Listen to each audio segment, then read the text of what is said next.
Perkenalkan, nama saya Alvina Zulkarnain, absen 3 dari kelas 11 MIPA 5. Di sini saya akan menjelaskan tentang mekanisme gerak pada otot dan proses melepas energi dan pengambilannya.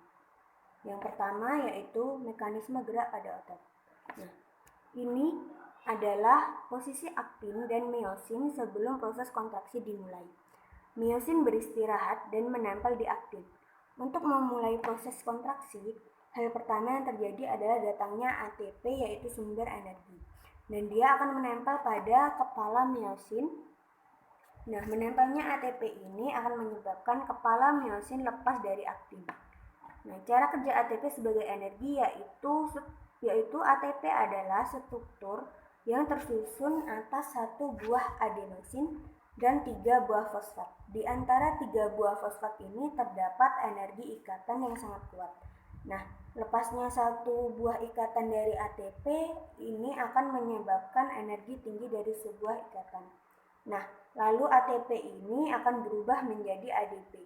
Energi yang dilepas dapat digunakan oleh jaringan-jaringan atau sel-sel yang ada yang kita gunakan sebagai sumber energi.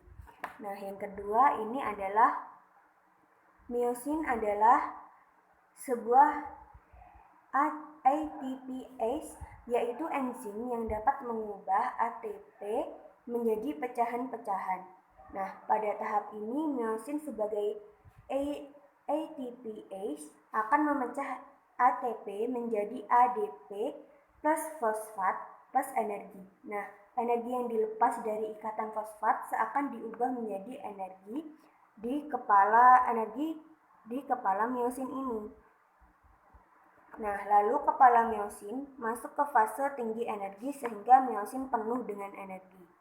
Nah, yang ketiga, proses ketiga yaitu jika diperhatikan meskipun ATP-nya pecah menjadi ADP, fosfat dan energi fosfatnya masih menempel pada miosin yang berada di kondisi tinggi ini.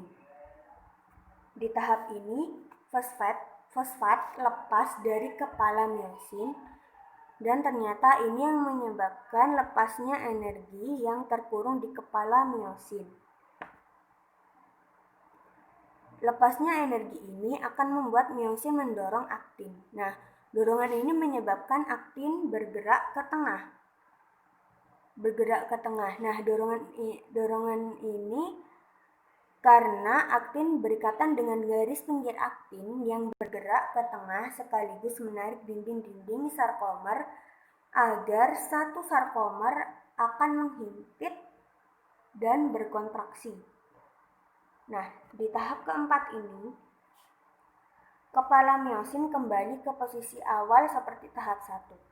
Namun, di situ masih ada ADP.